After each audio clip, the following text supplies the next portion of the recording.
지나가는 사람이 이 두 사람을 바라보면서 이렇게 질문을 했어요. 첫 번째 있는 사람에게 이렇게 질문을 했습니다. 지금 무엇을 하고 있어? 라고 첫 번째 사람에게 이렇게 물었습니다. 첫 번째 사람은 이렇게 대답을 했습니다.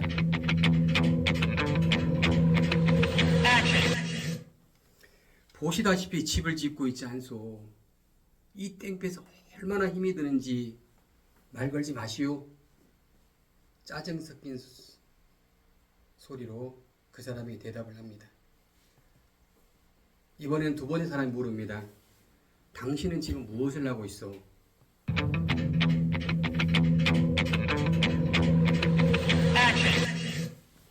저는 지금 이 벽돌로 아름다운 성전을 짓고 있습니다. 이 벽돌로 성전을 지으면 이곳에 많은 사람이 와서 기쁨과 감동을 줄 성전을 건축하고 있습니다. 라고 힘있게 대답합니다.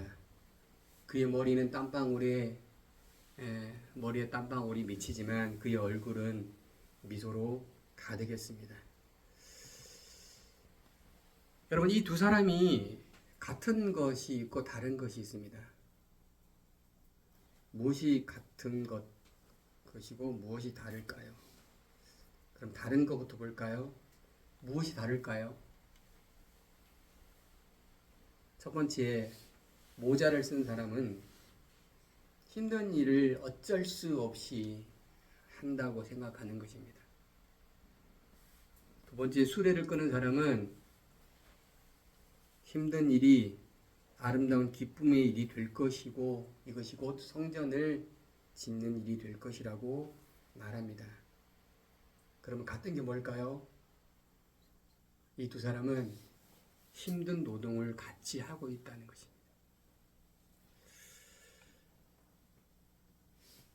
지난주에 보여드렸던 이 어미닭입니다. 생명을 품고 있는 이 어미닭의 애티튜드, 태도는 어떠할까요? 생명을 품고 있는 어미닭의 태도는 어떠할까요? 사랑을 품고 있는 우리의 태도는 또 어떠해야 될까요? 오늘 이 본문 속에서 사도행 14장 1절부터 28절까지 내용, 여러 가지 내용들이 나타나 있습니다. 오늘 태도라는 얘기를 가지고 오늘 함께 말씀을 함께 나누려고 합니다. 오늘 하나님 말씀을 1절, 3절, 6절, 7절 말씀을 읽어보겠습니다. 시작. 이에 이고디온의 두 소도가 함께 유대인의 회당에 들어가서 말하니 두 사도가 오래 있어 주를 힘있게 담대히 말하니 그들이 알고 도망하여 루가노니아의 두 성 루스도와 디베와 그 근방에 와서 거기서 복음을 전하니라 라고 성경 말합니다.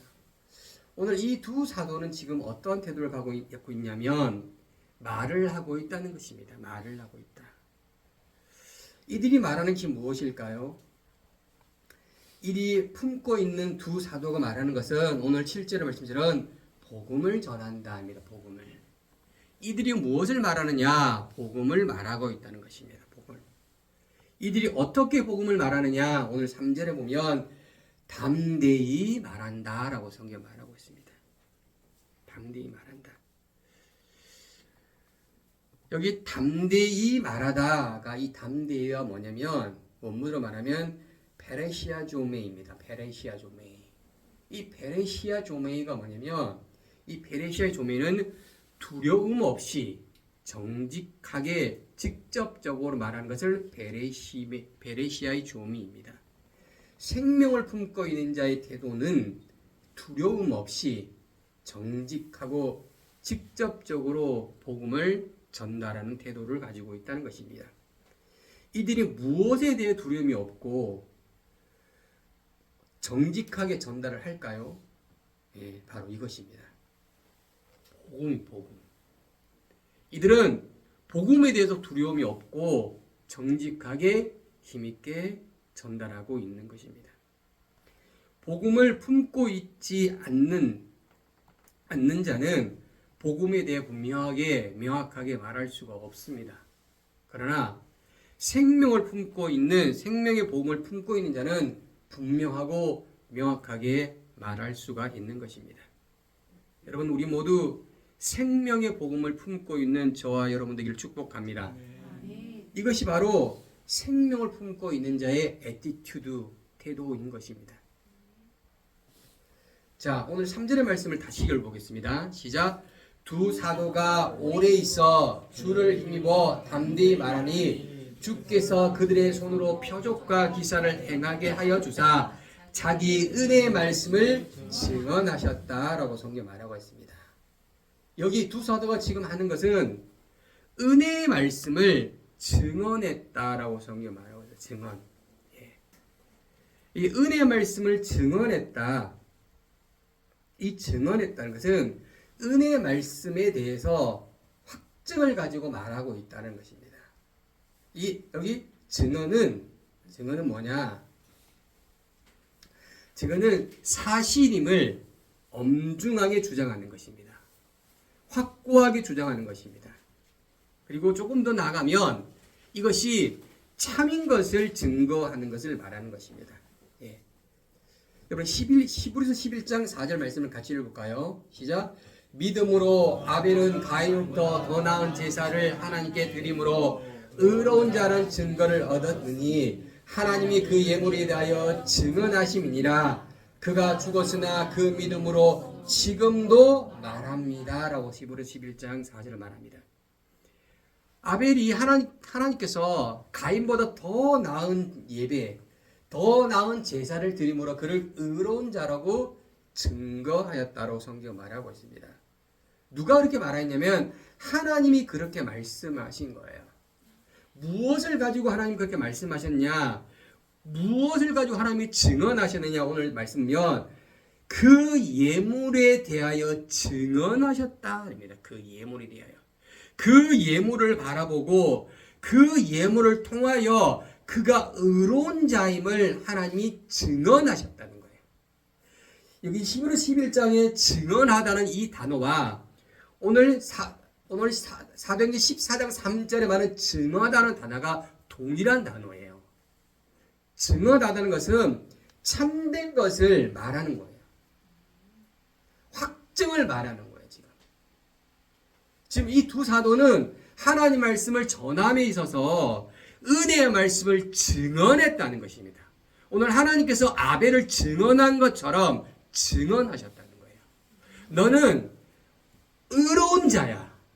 너가 드린 이 예배, 이 제사를 통해서 너는 의로운 자야 증언하셨다.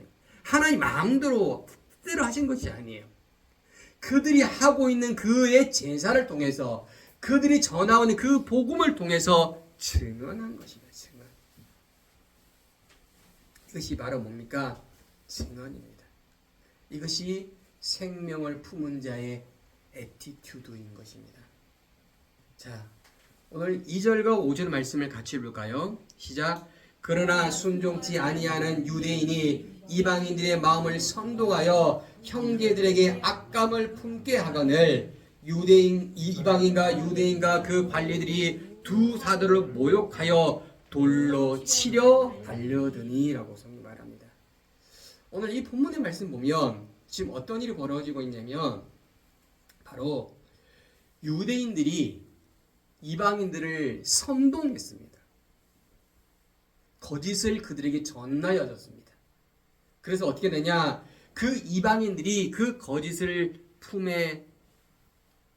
마음에 품고 형제들의 악감, 악적인 거짓의 마음을 품게 되었다라는 것입니다.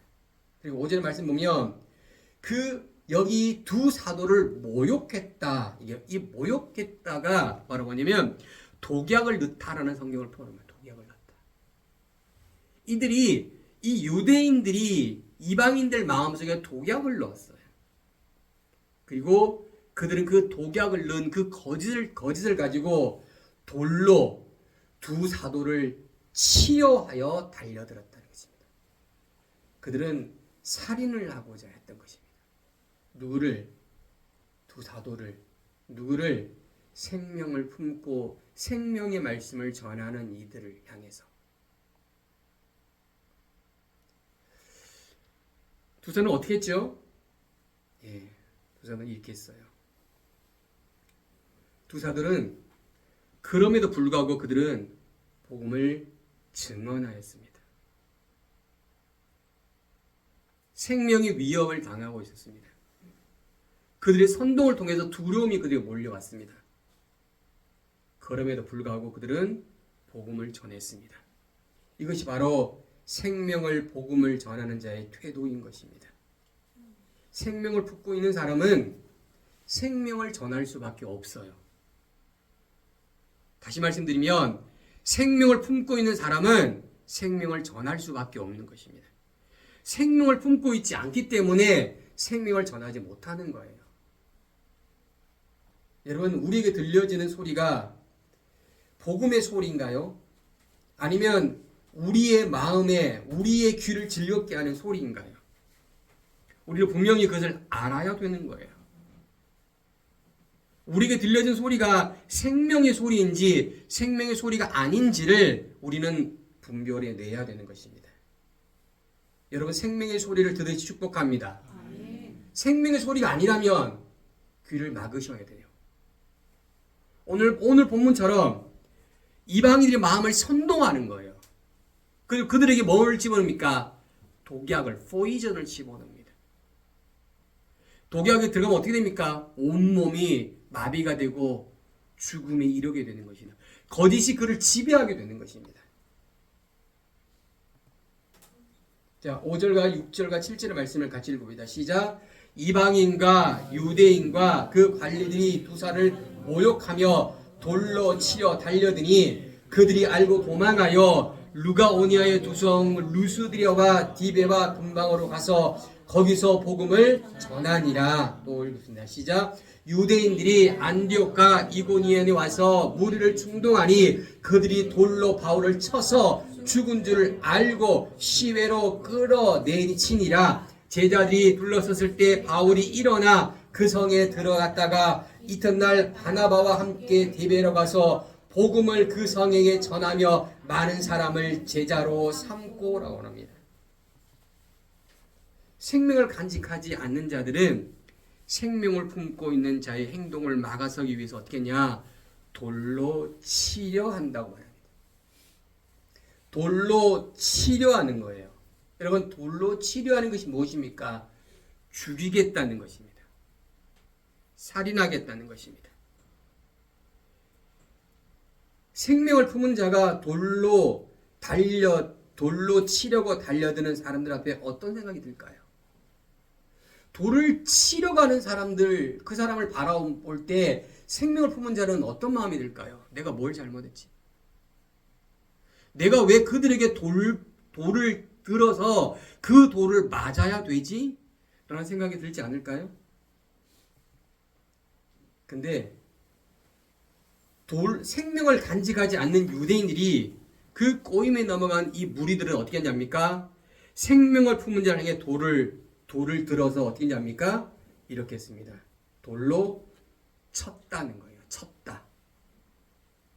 돌로 치러 달려들 뿐만 아니라 그 돌을 가지고 그 생명을 품은 자를 돌로 쳤다고요. 돌로 쳤습니다. 돌이 우리의 머리를, 우리의 몸을 강타하면 우리 어떤 일이 벌어집니까? 죽음에 이르게 되는 것입니다. 생명을 빼앗겨지게 되는 것입니다. 무엇을 잘못했기에 내가 왜 돌을 맞아야 되고 내가 왜 돌로 침을 당해야 되냐고요. 그들은 어떤 명분으로 그 생명을 품고 있는 자를 향해 돌로 쳤냐고요. 여러분, 이 무리들은 무지했습니다. 그 바울과 바나바가 누구인지를 그들은 알지 못했습니다. 그래서 그들은 거짓에 자신의 모든 것을 빼앗겨 버렸습니다. 그리고 그들은 그 거짓의 도구가 되어 버린 것입니다. 그리고 그들은 어떻게 했습니까? 바울을 돌로 쳤습니다. 이거 정당화될 수 있을까요? 저는 몰랐습니다. 저는 몰라서 생명을 품은 자를 돌로 쳤습니다. 그들이 저를 꿰었습니다. 그 게임이 넘어갔습니다. 라고 정당하게 말할 수 있겠습니까? 근데 성경 말합니다. 그들이 돌로 쳤는데 성경은 죽은 줄로 알았다는 것입니다. 돌로 치니 바울이 죽음의 사경에 헤매게 됐습니다. 의식불명이 됐다고요.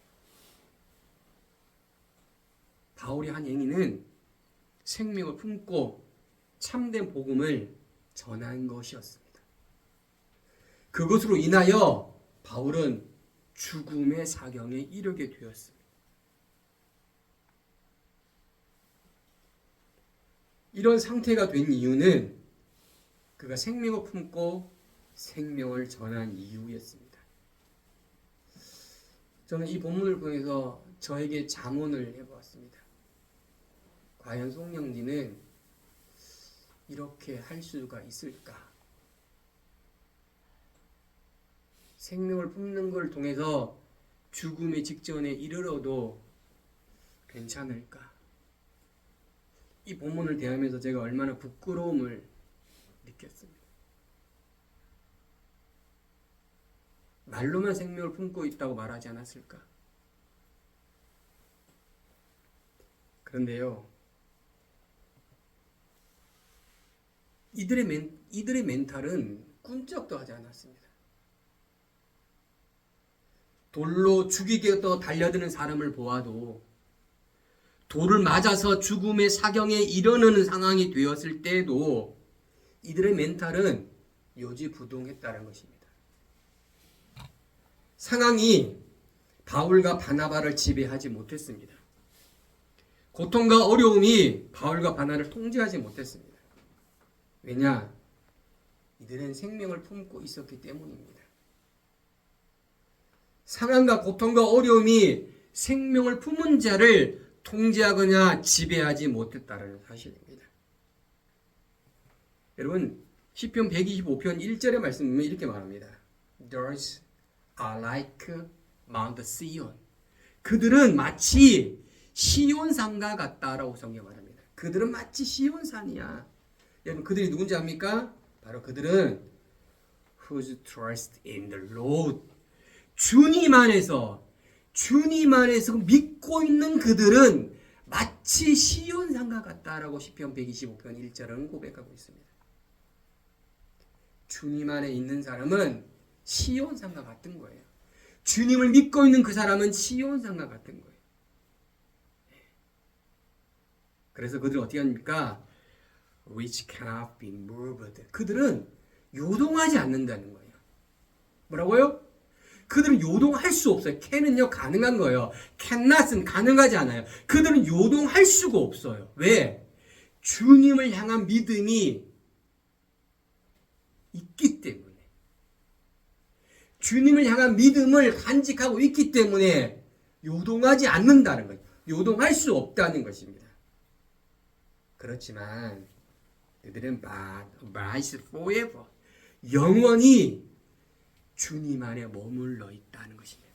할렐루야. 생명을 품은 자가 이러한 상태라는 거예요, 지금. 그러니 죽음이 와도, 죽음이 직전에 이르러도, 돌로 치려고 우리에게 달려들어도, 사경을 헤매도 이들의 멘탈은 부서지지 않는 겁니다. 요동하지 않는 겁니다. 우리말 성경의 시편 125편 1절에 말합니다. 여호와를 의지하는 사람은 흔들리지 않고 영원히 든든히 시온산과 같다라고 성경이 말하고 있습니다. 이들은 흔들리지 않는 거예요. 왜? 주님을 향한 그 믿음을 철저히 간직하고 있기 때문에, 그 마음속에 생명이 간직하고 있기 때문에 그 생명을 간직하의 태도는 요동하지 않는 거예요. 이사야 26장 3절의 말씀을 또 보면 이렇게 말합니다. You keep him in perfect peace. 여기 유는 누구냐? 하나님이에요. 하나님이 지키시는 거예요. 힘을 지키는 거예요. 하나님이 그 사람을 지키시는 거예요. 어떻게? In perfect peace. 완벽한 평화 안에서 지키시는 거예요. 하나님께서. 그 사람이 누군지 압니까? 그 사람이 이런 사람이에요. Whose mind is stay. 그들이 머물러 있어요. 그들의 마음이 머물러 있는 것이에요. 어디에 머물러 있느냐? 바로 여기에 머물러 있어요. On you입니다. 하나님 마음 위에 머물러 있는 거야. 나를 지키시는 그 하나님 마음 위에 우리가 머물러 있으면 하나님이 우리를 완벽한 평화로 지키신다는 것입니다.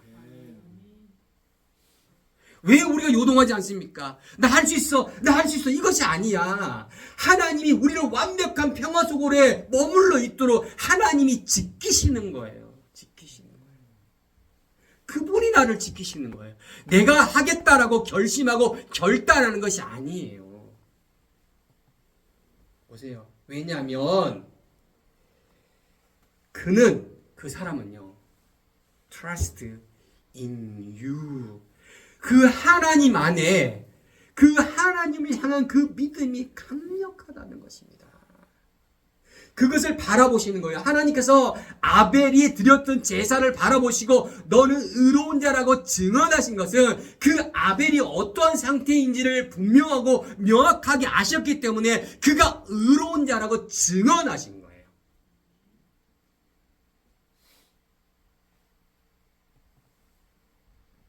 무리들에 의해 돌로 위협을 받아도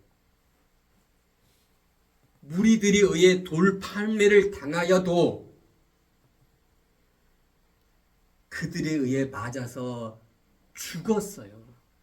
바울은 죽었다고요. 이들은 죽은 줄 알았어요. 바울이. 그래서 어떻게 합니까? 포대에 싸가지고 저 시외에 갖다 버렸어요. 그때까지 바울은 의식을 차리지 못했습니다. 그리고 그가 다시 이튿날 일어났습니다. 일어나서 걸어가면서 바울은 어떤 생각을 했을까요? 내가 왜 돌팔레를 맞아야지? 그 피나는 머리, 온몸은 돌에 멍자국이 들고 겨우겨우 일어나서 겨우겨우 걸어가는 이 바울이 어떤 마음일까요, 여러분? 아니, 이가 멘탈이 부서지지 않는 게 너무너무 신기하지 않습니까? 이들의 멘탈은 흔들리지 않았습니다. 한 가지 분명한 사실은 이들은 생명을 품고 있다는 사실입니다.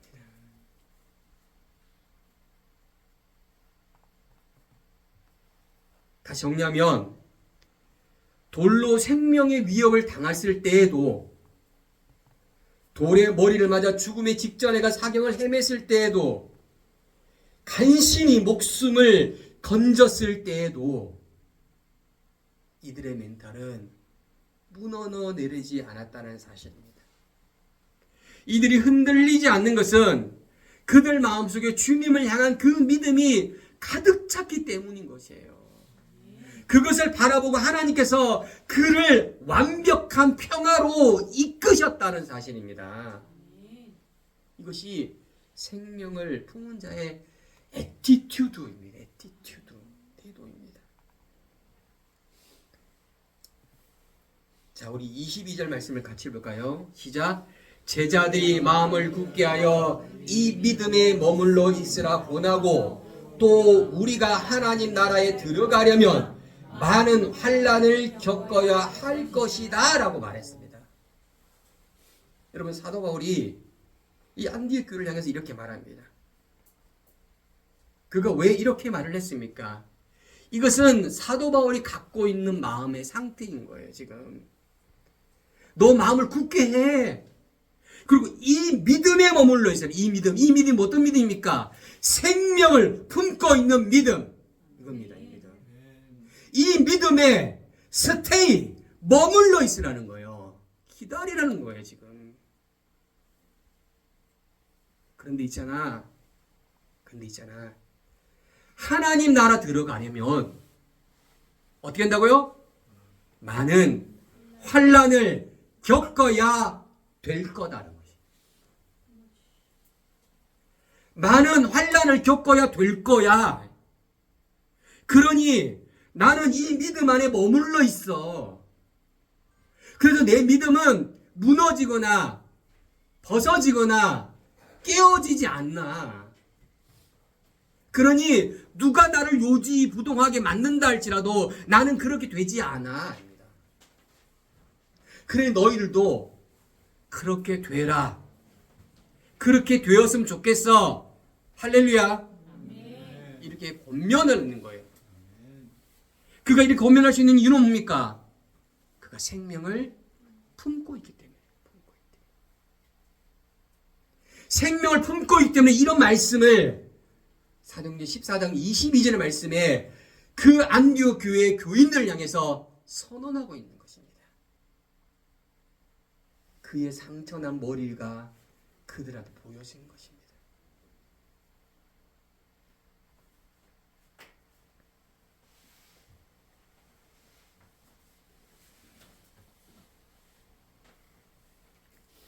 여러분, 저도 여러 번에 말합니다. 여러분, 마음을 굳게 하시길 축복합니다. 아멘. 이 생명의 믿음 안에 몸을 축복합니다. 아멘. 하나님 나라에 들어가려면 환난을 겪고 견디고 이겨내길 축복합니다. 아멘. 안 그러면 우리는 그냥 그곳에 세상에 머물러 있게 되는 것입니다.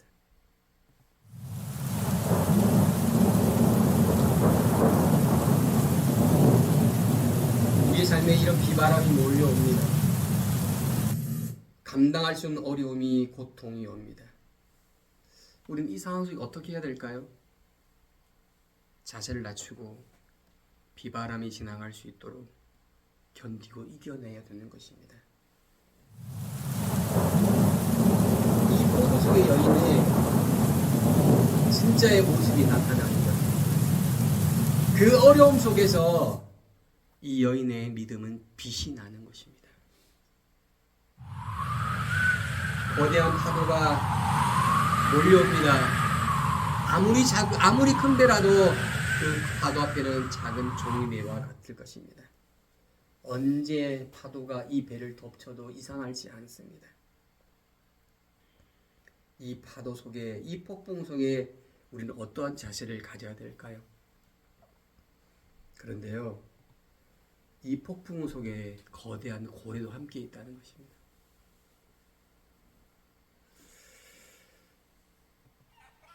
아까 제가 보여드렸던 어미닭입니다.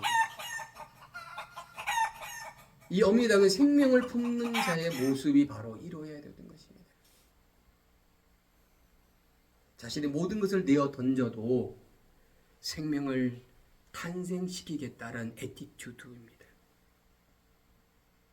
이 어미닭이 어쩌면 우리가 어떠한 삶을 살아야 될지를 보여주는 것 같습니다.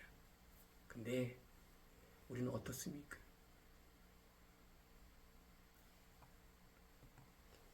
환난이 온다 해도, 어떤 희생을 치른다고 해도 생명을 품은, 그 생명을 지키겠다는 이 애티튜드를 간직하시길 축복합니다. 생명을 품은 자는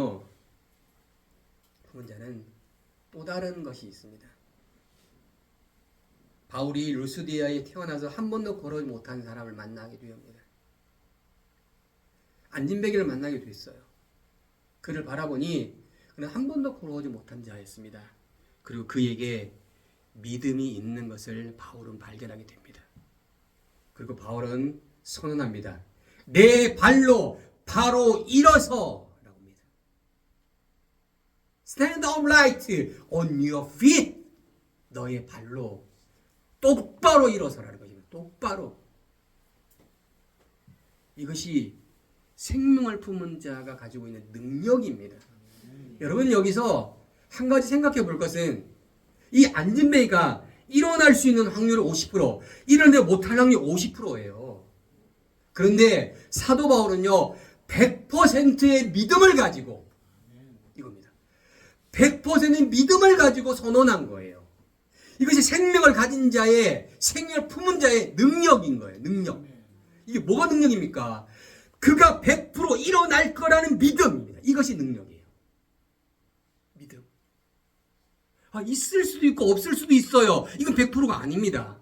생명을 품었다면 그가 100% 일어날 거라는 그 믿음이에요. 그 믿음. 믿음입니다. 한 번도 걸어오지 못한 이를 향해서 말합니다. 내 발로 바로 일어서라는 것입니다. 일어서는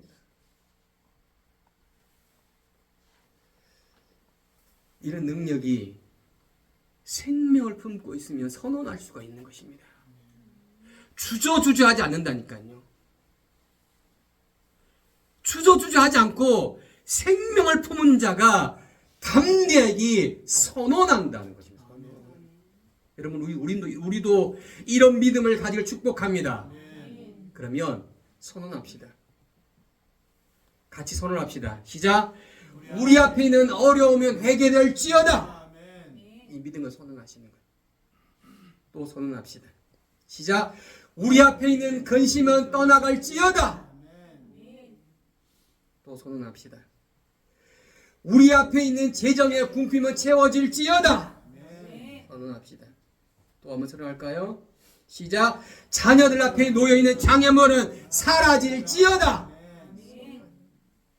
주저주저하지 않는 거예요. 왜? 생명을 품었다. 생명을. 사도 바울은 생명을 품었기 때문에 그 안진뱅이를 향해서, 그를 향해서 선언한 거예요. 선언. 일어나고 일어나지 않는 것은 바울의 역할이 아니라니까요. 바울은 그 하나님께서 그를 100% 일어날 거라는 믿음을 갖는 것이 바울의 모습이에요. 되게 하고 되게 하지 않는 것은 하나님의 역할인 거예요. 우리는 어떤 믿음을 가지고 있는 거지? 어떤 믿음을 가지고 있는 자의 그 뒷면에는 무엇을 품고 있는가의 문제라는 거예요. 묻고 있는 거예요. 그 품고 있는 그 생명이 품고 있는 그 능력이 우리의 삶 가운데 발현이 되는 것입니다. 나타나는 것입니다.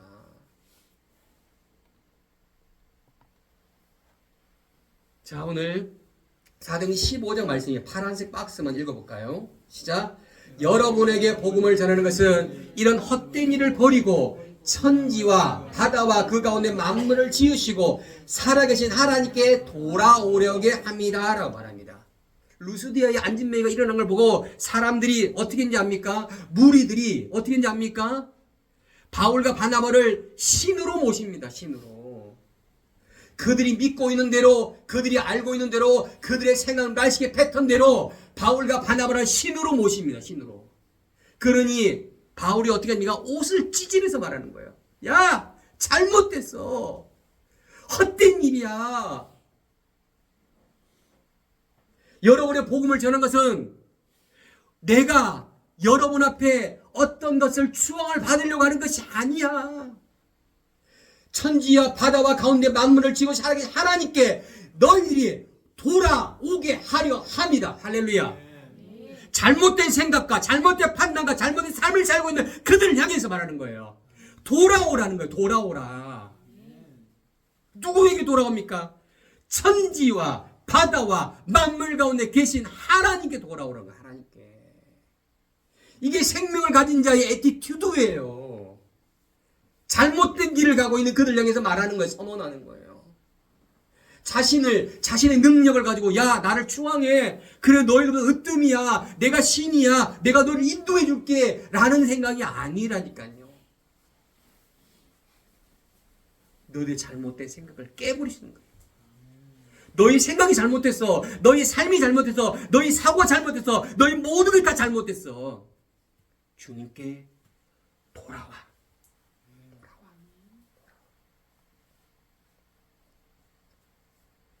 하나님께 돌아온다는 게 뭡니까, 여러분? 돌아오는 것은요, 내 것을 내려놓는 거예요. 이게 첫 번째입니다.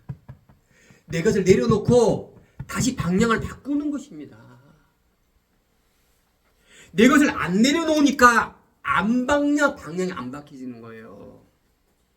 운전사가 안 바뀌었다고요. 운전사가. 내 삶의 내 인생의 운전사는 그 누가 되면 안 된다니까요. 천지와 바다와 그 만물 가운데 역사하시는 그 하나님이 운전사가 되셔야 되는 거예요. 그래 돌아가게 되는 것입니다. 생명을 품은 자는 알지 못하고 어긋나가는 그들을 향해서 그들을 이용하는 것이 아니에요. 주님께로 돌아오게 하는 것입니다. 자신이 능력을 통해서 자신이 우월감을 가지고 자기의 목적을 성취하는 것은 참 목자가 아니라니까요. 생명을 품은 자의 애티튜드가 아니라니까요. 생명을 품은 자는 그들이 돌아오게 하는 것이 그것이 그의 삶의 애티튜드가 되어야 되는 것입니다. 그래서 바울은 이렇게 한 것입니다. 갈라디아 1장 10절의 말씀을 같이 읽고 시작. 이제 내가 사람을 좋게 하랴 하나님을 좋게 하랴 사람에게 기쁨을 구하랴 내가 지금까지 사람의 기쁨을 구하였다면 그리스도의 종이 아니다라고 바울은 말합니다. 여러분 귀가 즐거웠습니까? 그건 하나님 말씀이 아니에요.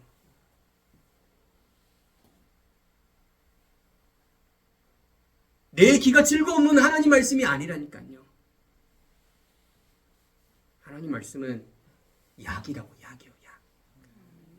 돌아오지 못하게 하는 것을 억지로 돌리는 거예요. 내 생각에, 내 의견에 맞아요. 이것만 말씀이 아니에요.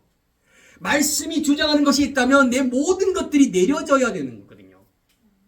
사람을 좋게 하는 것이 하나님의 일꾼이 아니에요. 하나님을 기쁘게 하는 것이 그리스도의 종이라고요. 할렐루야. 생명을 품은 자의 애티튜드라니까요.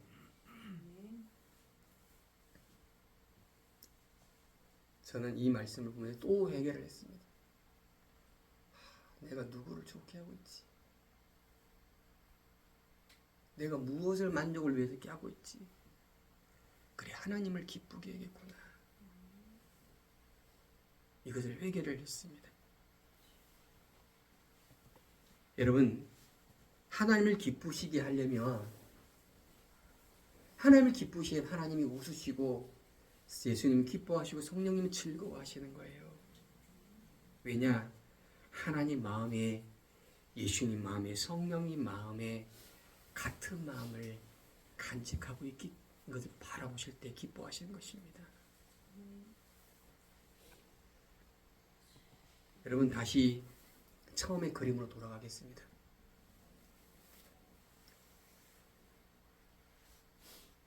제가 질문을 하겠습니다.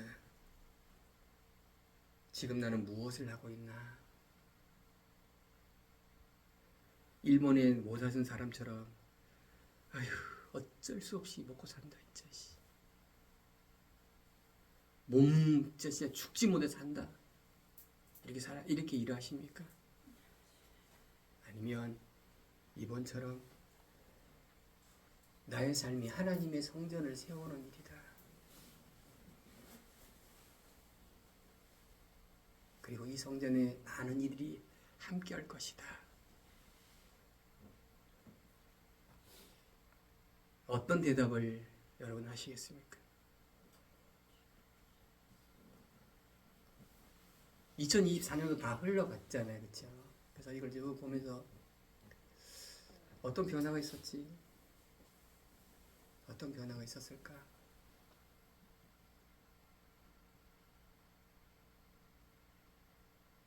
저는 개인적으로 하나님 말씀에 대한 훨씬 더 깊이를 제가 느끼게 됩니다.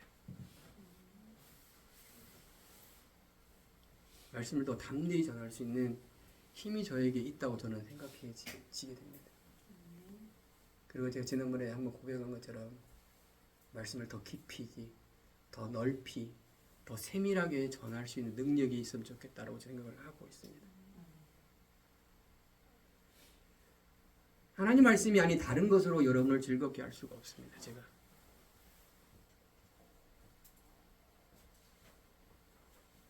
저도 유튜브를 즐겨보지만 그곳에 가면 웃기는 일이 너무 많지 않습니까?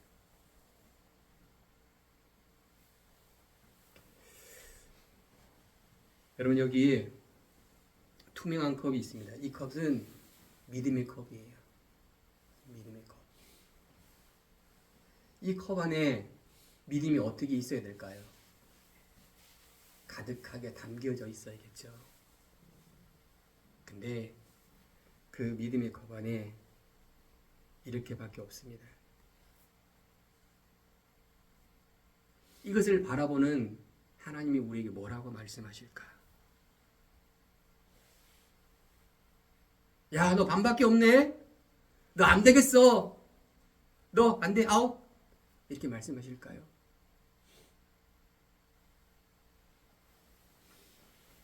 하나님이 보시는 눈은 바로 이렇습니다. 반밖에 없다 할지라도 하나님은 우리를 가득 찬 것으로 바라보신다는 사실을 기억하시기 바랍니다. 우리 믿음이 얼마큼 있느냐의 문제가 아니에요. 우리 믿음이 있느냐 없느냐의 문제예요. 하나님 이걸 바라보시는 거예요. 네가 믿음이 있느냐? 믿음이 없느냐의 문제예요. 믿음이 하나 있냐, 10개 있냐, 100개 있느냐의 문제가 아니고 믿음이 있느냐 없느냐의 문제예요. 있느냐 없느냐. 바울이 안진뱅이를 보고 뭐라고 했어요? 믿음이 있음을 봤다는 거잖아요. 바울이 본 눈이 정확한 거예요. 왜? 하나님이 바울을 통해 이렇게 바라보고 계셨거든요. 바울이 그렇게 하나님의 역사의 도구가 되도록 하나님께서 역사하신 거거든요. 그 안진뱅이가 믿음이 있는 걸 보셨다는 거예요. 보셨다. 할렐루야. 보셨다는 거.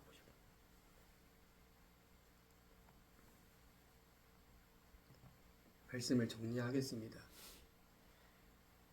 여러분 생명을 품고 있습니까?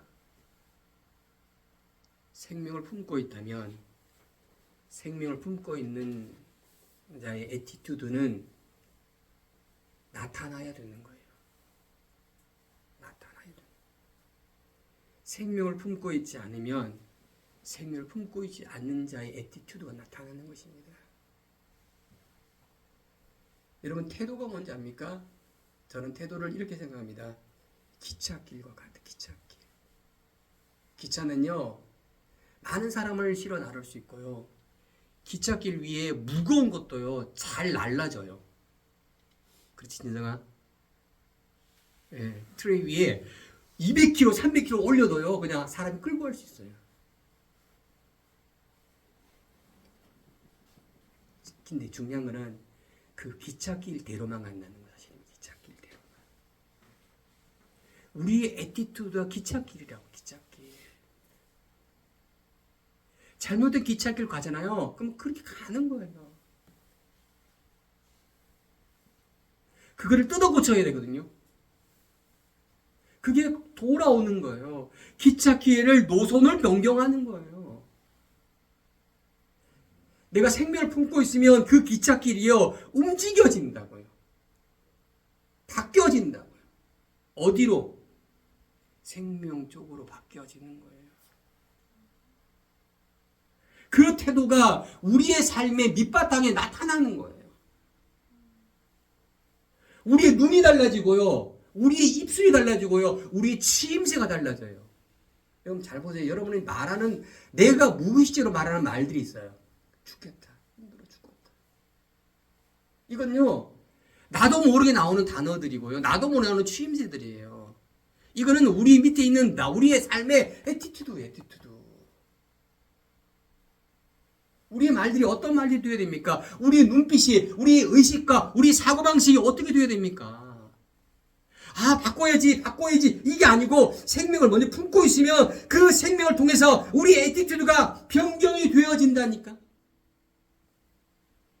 그래서 사도 바울은요, 돌에 맞아도 죽음의 직전에 가도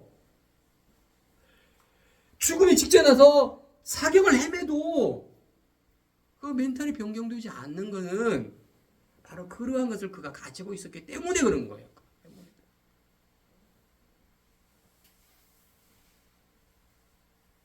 하나님 말씀이 여러의 심령에 들어가서 그 심령을 품고 있으면 우리의 애티튜드가 달라지게 되어지고 있는다고.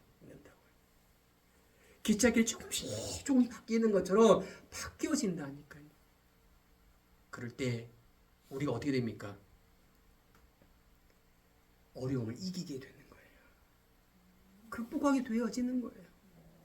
딱딱한 음식이 씹어지게 되는 거예요. 힘이 생겨지는 거예요. 저도 지금 감기를 한 열흘 이상 지나고 나니까 이제는 힘이 생겼죠. 옛날에 목소리를 좀 돌아왔어요. 우리 집사람이 큰 소리 치고 올라앉아. 그러니까 저도 모르게 큰 소리. 치지 말라. 제가 2주 전에 목소리를 너무 좋대. 이게 목소리 너무 좋대. 아니 이 목소리 뭐 힘들어서 간신히 말하는 그 소리 좋대. 내가. 저는 이 목소리 좋은데.